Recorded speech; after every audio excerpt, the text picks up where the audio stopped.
Ngayon mga boss, aalamin naman po natin itong patungkol pa rin po sa Philippine Navy. Ano po kaya itong Naval Support Command ng Philippine Navy at alamin din natin ang kanilang responsibilidad sa ating bansa. So this morning makakasama po natin ang ating tatlong very special guests. Si Rear Admiral Leopoldo M. Alano, Commander Naval Sea System Command. Captain Romel Jason L. Galang, Chief of Staff Naval Sea System Command. Commander Raul A. Rehis, Commander Naval Combat System Center. Good morning! Good morning! Welcome to Good Morning, Boss. Alright, so umpisan po natin. Ano po ba itong Naval Sea System Command? Okay, thank you very much, Diane. Bagong lahat, I would like to greet the viewers. Good morning, Boss. Diane, the Naval Sea Systems Command, ito po ay isang support unit ng Philippine Navy. And ang primary role po niya is to provide naval sea system support and services para ma-ensure na laging handa po ang ating fleet and marine forces in the conduct of naval operations. So ano po yung pinakakapabilidad ng NSSC? Okay, thank you. Yung capabilities niya basically covers depot level maintenance, pag-provide ng mga technical assistance, then nandun po rin yung training, and furthermore, we have communications, electronics, and information support, and last but not the least, research. So, kamustahin po natin yung training? Ano-ano po ba yung mga training na binibigay natin dun sa mga miyembro po nito? Kamusta naman po? Ang focus na, bagong lahat, si Commander Reyes, siya rin ang currently ang acting also commander ng Naval Sea Systems Training Center. And basically, the focus of the training in Naval Sea Systems Command doon sa mga specialties relating to engineering, weapons, communications, and electronics. So, nandito yung mga naghahawak ng mga, yung nag-maintain ng mga baril, mga radars, mga makina, yung mga hull ng barko. Alright. So, ngayon alam naman po natin yung latest issue tungkol pa rin sa Typhoon Yolanda at balita namin, isa po kayo sa mga tumulong at nauna to rescue. Kamusta po yung pag-rescue natin dun sa mga victims ng Typhoon Yolanda? Sir? Thank you, Diane. Ang Naval Sea Systems Command is part of the effort na tumutulong dito sa Typhoon Yolanda. Isa sa mga effort na provide ng Naval Sea Systems Command yung link up ng communications. Immediately, pagkatapos ng paglagpas ng Typhoon Yolanda, nakapag-set up kagad ng communication systems na station sa Cebu at meron din tayo sa Tacloban, at na-i-link up kagad natin yung mga dapat na mga support mga units na mag-operate dito. Bukod dito, nag-provide din ng Naval Sea Systems Command ng mga tao para tumulong sa paghahakot ng mga debris at part of the overall effort ng Task Force Visayas. So, may balita tayo na merong vision na 2020 itong Philippine Navy. By that time, talagang very modernized na, pinaigting na ang Philippine Navy. Kamusta po ang ginagawa natin sa ating unit? Gaano po natin, ano po yung mga ginagawa natin para makasabay sa modernisasyon? Isa sa sub-unit ng Naval Sea System Commands, etong Naval Research and Development Center. Ako ang officer in charge ng NRDC. Binibigyan natin ng kapasidad ang ating Naval Research and Development Center na mag-research sa mga bagong weapons technology.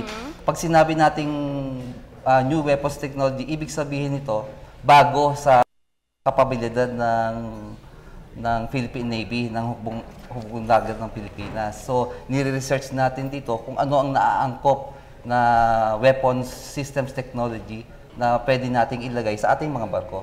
Alright, so si Sir Rex naman, alam naman po natin na ang ngayon ang focus nyo, kayo po pala ang namamahala sa shipbuilding, armas, komunikasyon at electronics. So ano pong assurance or talagang ano po yung mga capabilities, operational po yung mga barko natin? Yung mga yung tao na sa unit ko sa Combat System Center, we'll make sure na they are really trained. So ang ginagawa natin, continuation training nila, pinapadala natin sila abroad to make sure na na kayang-kaya nila ang yung mga capability na related doon sa modernization. So ang capacity ng tao din, we are also preparing our facilities na kaya ng tao mag-handle ng mga new weapon systems. Usually, meron po ba tayong mga challenges o problemang nakakaharap in terms of pagsabay sa modernization program ng Philippine Navy? Yes, Diane. We have several challenges. First is if you're going to look at the capacity of our personnel and the capability of the organization. Yung sa capacity po, dahil bago ho ang teknolohiya, so challenge po ho maka-catch up yung ating mga tao na matutunan yung mga bagong teknolohiya. And the second would be the acquisition of the required capability that is maintenance equipment needed na para i-support sa mga bagong makina or baril o barko o eroplano ng Navy. Alright, tas ngayon balita po namin, anniversary niya rin po ng command sa susunod na linggo. Ano na po yung mga line-up activities na mangyayari? Yes. On December 2, we will be celebrating our 66th founding anniversary.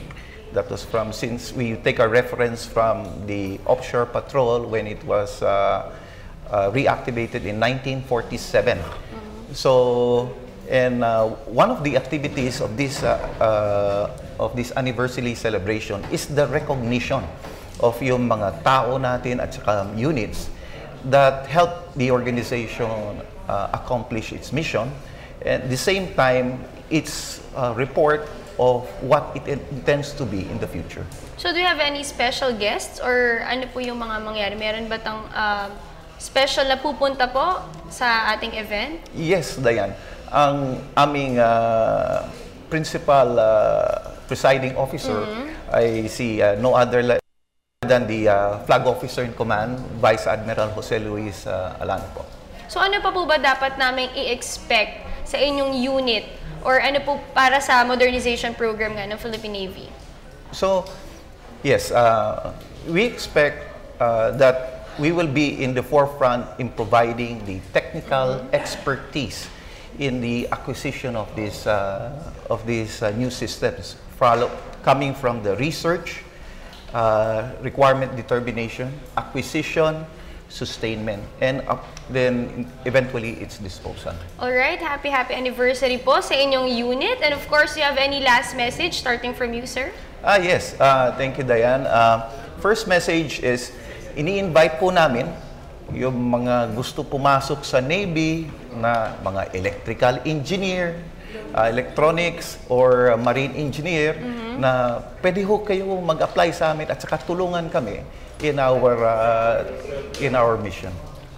In line with the modernizations and acquisitions of new weapon systems, kailangan din namin ng mga engineers, scientists that has already a knowledge on these new technologies. Gusto namin mapagbuti ang aming research at mapagbuti ang aming mga kapabilidad. So, inaanyayahan namin sila na mag-apply sa Philippine Navy at mag-serve sa ating Naval Sea Systems Command. Siguro sir, alamin natin kung paano ba makaka-apply yung mga gusto pong makapasok at ano po yung mga requirements na kailangan nila. Sa Navy merong mga recruitment policies kami dito.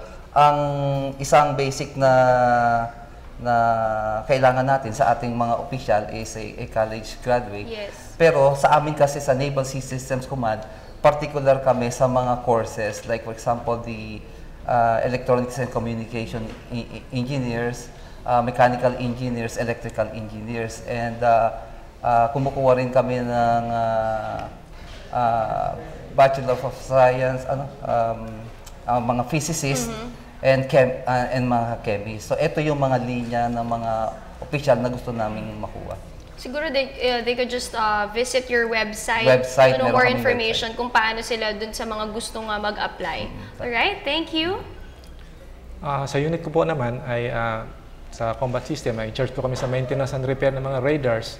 We need engineers and technicians para siguro natin na pagdating ng mga bagong armas, bagong mga electronics, kayang-kaya po natin i-maintain at para masiguro natin na ang Navy natin ay always on the go.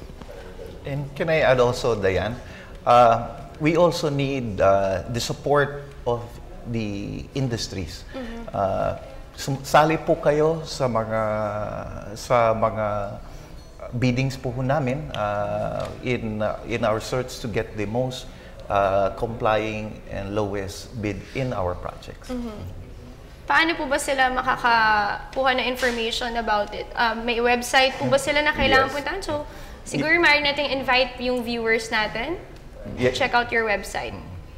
Yes, sa mga ating kababayan, we would like to invite you to visit our website and also look at the newspaper publications to know the latest on how you can get involved with your Philippine Navy, particularly with Naval Sea Systems Command.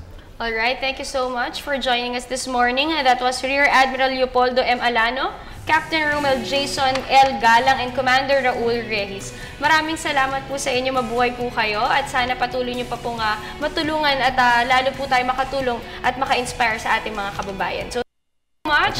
Thank you rin.